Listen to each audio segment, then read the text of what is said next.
સીતારામ બધાયને. સાંજના 6:15 વાગી ગયા ને આજથી ગયું મોડું. નવરી થઈ અને બેહી ગઈ. આજે છે ને સવારે વાળ ધોવાનો ટાઈમ નહોતો મળ્યો. સવારમાં ઠંડી લાગે ને થતું હોય મોડું ને મારે છે ફાટક બંધ, એટલે હાલીને જવું પડે છે.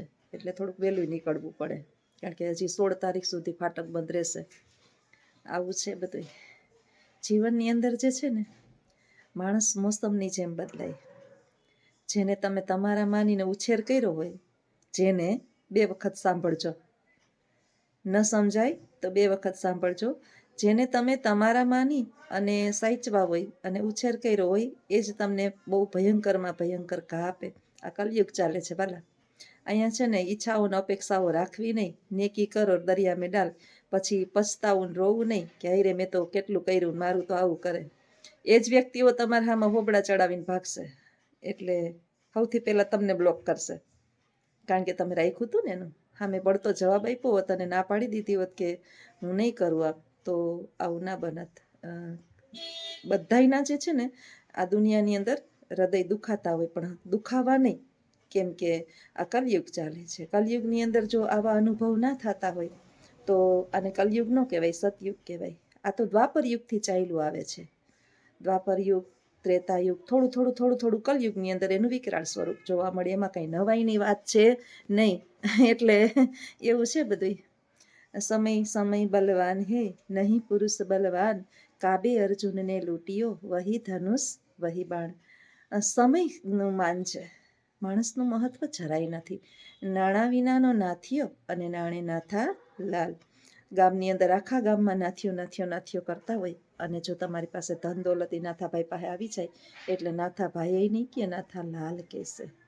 નાથા લાલ, આ લાલ, ઓલા લાલ, લાલ પીળા લીલા બધાય થઈ જાય. રૂપિયા હોવા જોઈએ.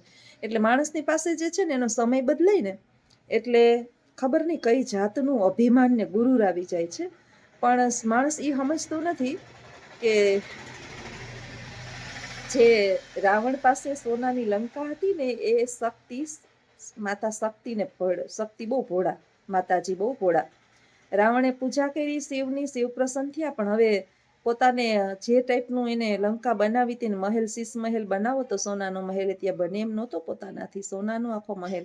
એટલે એને કૈલાસ ઉપર વિશ્વકર્માને બોલાવી અને મહેલ બનાવ્યો. માં શક્તિ એમાં પ્રાણ પૂર્યા અને અંદર ભગવાન શિવ હતા.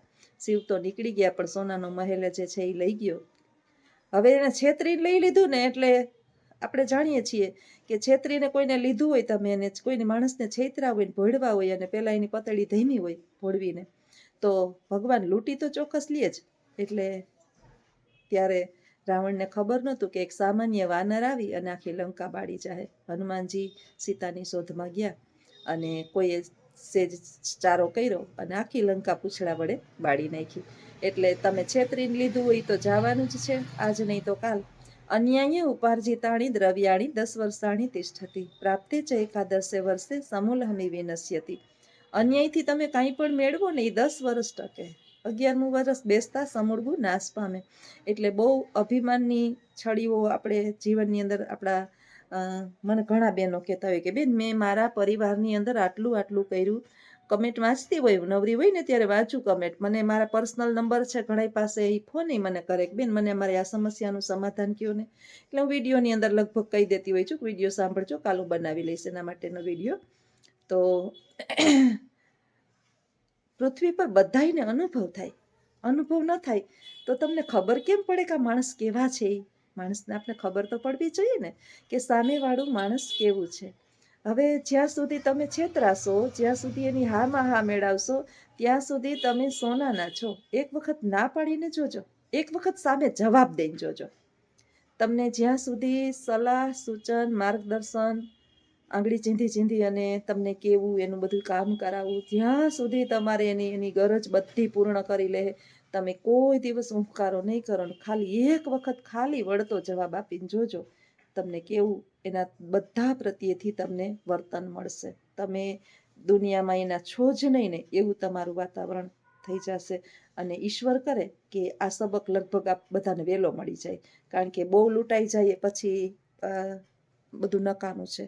એટલે બધાને ઈશ્વર એક વખત માણસની ઓકાત આપને બતાવે જ કે અમે આવા છીએ.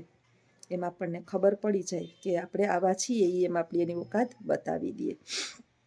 તો એ બહેનોને ખાસ મારી વિનંતી કે આમાંથી મૂંઝાવાનું ન હોય.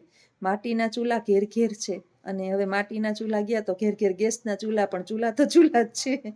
એટલે આવું જ છે કહાની ઘર ઘર કી અને હર ઘર કી, ઘર ઘર કી અને હવે તો હર ઘર કી. એટલે ક્યાંય આ નવીન નથી, મૂંઝાવાની જરૂર નહીં. જેણે આપણી મુશ્કેલીની અંદર પોતાની મુશ્કેલીમાં આપણો ફાયદો ઉઠાવ્યો હોય, પછી એને મુશ્કેલીમાં ઈશ્વર નાખતા બહુ વાર ન લાગે. કારણ કે તમે કોકને ફોહલાવી એના પોતાના જાણે એના જ છે એવું થઈ અને વર્તન એની યારે કરીને એનો ફાયદો ઉઠાવ્યો હોય, તો ઈશ્વર તમને પણ મૂકે નહીં.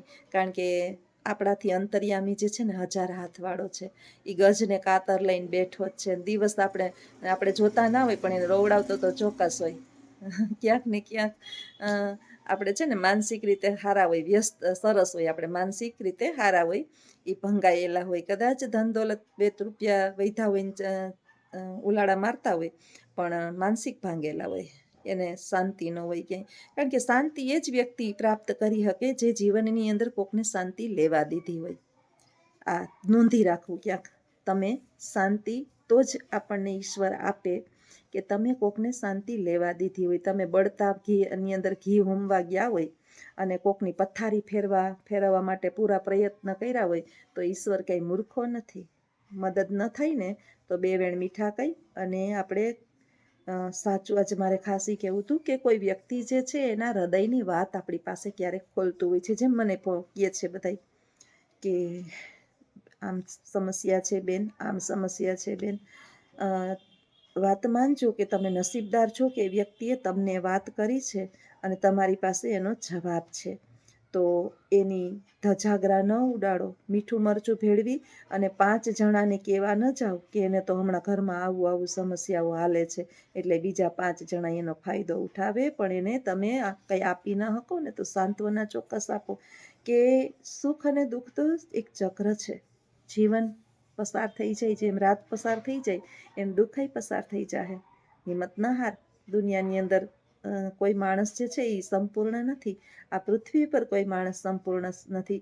જો તને રૂપિયા બાબતનું દુઃખ હોય તો તારું શારીરિક સ્વાસ્થ્ય કેટલું સારું છે. ઘણા પથારીમાં પડ્યા છે અને એને સોનાના મેલ છે. બેન શું કામના? આમ કહીને તમે સાંત્વના આપી શકો. આપણાથી થાય નહીં મદદ તો ના કરીએ, પણ ચોક્કસ એને સાંત્વના તો ચોક્કસ આપીએ. એનું અડધું દુઃખ હળવું થઈ જાય. ગરીબના ઝૂંપડા જોઈને મજાક ન ઉડાડાય. આપણે ઝૂંપડાય નહીં મળે. ક્યારેક ભગવાનની એકાથી લપાટ લાગે ને તો ઝૂંપડું પણ મળે નહીં. એક વિડિયાની અંદર મેં જોયું હતું કે એક ખેલાડી હતો. ખેલાડીનું હમણાં જ મેં વિડીયો જોયો કે 3 કે અચાનક આપણા પાસે વિડીયો ક્યારેક મોબાઈલ હાથમાં લીધો હોય અને આવી ગયો હોય, તો વિડીયો જોતા જોતા મેં જોયું તો એ ખેલાડીનું એક ઇન્ટરવ્યૂ કોઈક લેતું હતું કે અત્યારે ભીખ માગે છે. એને પૂછ્યું કે કેમ તારી આવી હાલત? તો કે હું ચેમ્પિયન બન્યો હતો, વિદેશની અંદર હું રમવા જતો. કેવાકનો ખેલાડી હતો.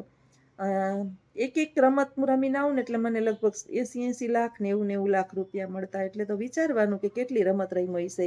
એ પછી હું કોઈ એડવર્ટાઈઝ કરું ને તો મને 10 લાખ રૂપિયા મળતા કોઈ એડવર્ટાઈઝના. અને છોકરીઓ મારી ગર્લફ્રેન્ડ એટલી હતી, છોકરો હતો એટલી બધી મારી ફ્રેન્ડ ફોલોની કે એની વાત પૂછો નહીં. એમ મારી સિગ્નેચર લેવા માટે માણસ અફડાતફડી કરતું હતું. ભગવાનની ખબર નહીં કઈ સૂઝ્યું કે એને એવી બીમારી આપી કે એના બધા જ પૈસા જે છે ને એ દવાની અંદર વયા ગયા. અને આજે દવા માટે પૈસા નથી એટલે જ્યાંથી ત્યાંથી ભીખ માગી અને પોતાની દવા કરે છે અને મૃત્યુના હારે પહોંચ્યો છે. ભાઈ ઈશ્વરે શું આપણા માટે ધાર્યું છે ને એ આપણે કાંઈ નક્કી જ નથી કરી શકતા.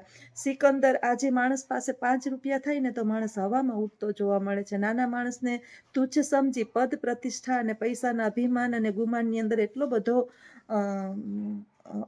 એને ગર્વ આવી ગયું છે, અહંકાર આવી ગયું છે કે કાંઈ લેખતો તૂણતો નથી.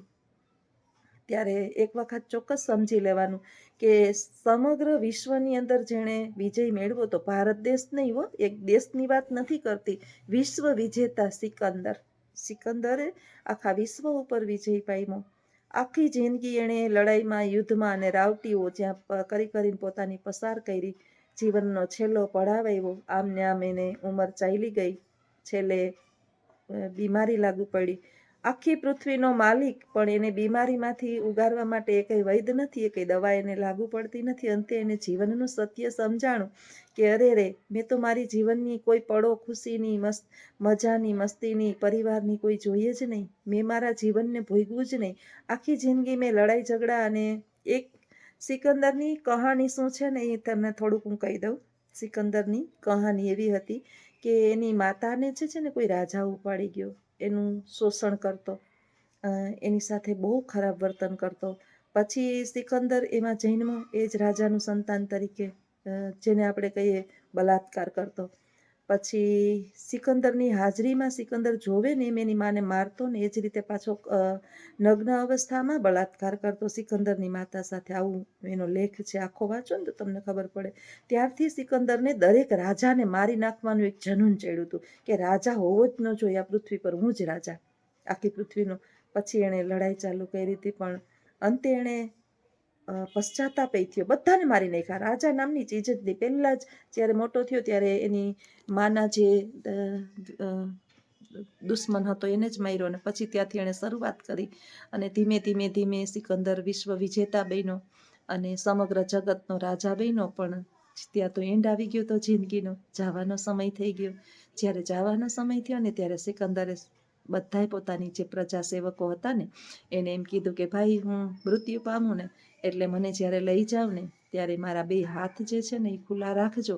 મારે લોકોને સંદેશ આપવો છે કે આખા પૃથ્વીનો હું માલિક છું, અત્યારે હું રાજા છું, પરંતુ મારી સાથે આ પૃથ્વીમાંથી કંઈ પણ લઈ જતો નથી. ખાલી હાથે હું આવ્યો છું અને ખાલી હાથે હું જવાનો છું. તો મારી જેમ જિંદગી બરબાદ કરવી નહીં અને લોકોને જીવવા દેવા, વેર દ્વેષ રાગની ભાવના રાખવી નહીં. હવે વાત આવી રાગ દ્વેષ ને વેરની ભાવના, તો એ કાંઈથી કી તાળી પડે નહીં. આપણી સામે કોઈ પ્રેમની ભાષા જો વર્તાવતું હોય તો આપણે મૂર્ખા નથી. ઘણું બધું જાતું કર્યું હોય. માણસ બધા મને કહે જ છે, સાચી વાત છે કે બેન એકલા ને એકલા આપણે કેટલુંક જાતું કરીએ, જરાય ન કરાય. બહુ તમે જાતું કરો ને તો એનો અહમ જે છે ને એ ડબલ થાય અને એને એમ થાય કે આને આપણી કંઈક જરૂર છે. કોઈ માણસને જે છે એ રૂપિયાનો પાવર હોય તો સામેવાળાને કદાચ રૂપિયા ન હોય તો ભૂખનો પાવર તો હોય જ. સ્વાભિમાન આ પૃથ્વી પર બધાયને હોય. પશુઓ જે છે ને, પશુને એને તમે હળડેમ 2 વખત કહો ને એટલે પાછો તમારે આંગણે ન આવે. પશુ છે તો આપણે તો માણસ છીએ. 1 વાર તોડાવ, 2 વાર તોડાવ, 3 વાર તોડાવ, પછી 4થી વાર જો તમે તોડાવવા જાઓ ને તો તમારામાં માણસાઈ નામની ચીજ જ નથી. તમે માણસને લાયક જ નથી. આવ નહીં, આદર નહીં, નહીં નયન મેં ને એ ઘેર કદી ન જઈએ, કંચન બરસે મેં. જ્યાં આવકાર ન હોય, આદર ન હોય, એની આંખમાં તમારા પ્રત્યે ઝેર જ ભર્યું હોય, એ આપણા પ્રત્યે ઝેર જ ઓકતા હોય, તો આપણું ત્યાં શું કામ છે ત્યાં જઈને જવાનું? અગો બાપનો દીકરો હોય કે હગું ગમે એ હોય. કદાચ એક બેન મને કહેતા હતા, બેન ભાઈઓ તો થોડા છોડાય કે ભાઈઓને ઘરે. ભાઈ આપણે આદર સત્કાર આપે તો 100 વખત આપણે એની ઘરે જઈએ, પણ એના આપણા પ્રત્યે કંઈ હોય જ નહીં, માન સન્માન આદર સત્કાર કાંઈ પણ ન હોય, તો ભાઈનું ઘરે છોડવું પડે, બેનનું ઘરે છોડવું પડે, મા બાપનું ઘર. મા બાપનું કેમ છોડાય? દુનિયાની અંદર આપણા સ્વાભિમાનથી વિશેષ કંઈ હોય જ નહીં. સ્વાભિમાન જેવી ચીજ તો હોય ને. સ્વાભિમાન ન હોય તો આપણે માણસને ને, પશુઓની સ્વાભિમાન છે તો આપણે ન હોય માણસને.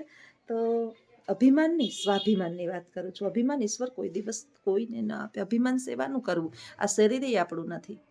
આ શરીરનો ત્યાગ કરી અને આપણે ચાલ્યા જવાના છીએ. આત્મા ભાડે છે, પણ આત્માને બહુ જે છે ને બહુ નીચો ન દેખાડાય. ભગવાન શ્રી કૃષ્ણનું ભગવદ્ ગીતા વાંચો ને એટલે હું તો એને ફોલો કરું ભગવદ્ ગીતાની, એટલે એ પ્રમાણે જીવન જીવું કે આવ નહીં, આદર નહીં, નહીં નયન મેં ને એ ઘેર કદી ન જઈએ, કંચન બરસે મેં.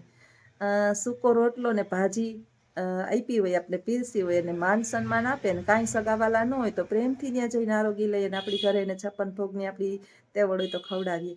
પરંતુ જો આપણા પ્રત્યે એને આવકાર ન હોય તો આપણા ઘરનું પાણી એને પીવડાવાય નહીં. એટલે આ તો ભાઈ દુનિયાના રંગો છે.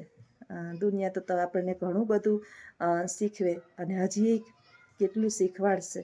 એટલે દુનિયામાં જે છે ને તમે જેટલું જતું કરો ને, પહેલાં એમ કહેતા કે જેટલું જતું કરો ને એટલું સારું, પણ જેટલું જતું કરો ને એટલું અત્યારે એવું છે કે માણસ જે છે ને તમને પગ લૂછણિયું સમજી તમારા પગ માથે પગ દઈ અને ચાલ્યા જશે. એટલે બહુ જે છે ને એ બહુ નમવું નહીં, જરૂરથી વધારે નમીએ એટલે પગ લૂછણિયું થઈ જાય. પગ લૂછણિયાનો ઉપયોગ તો એના પગ લૂછવા માટે જ થાય, અને એવા પગ લૂછણિયા માનવ દેહ તરીકે બનવું હોય તો એ પછી આપણી ઈચ્છા પ્રમાણે વર્તન. તો આવા વિચારો સાથે વિડીયો થઈ જશે મોટો, અને મારી વાતો તો ફૂટશે નહીં. તમને ગમે છે એટલે વાતો કરું છું.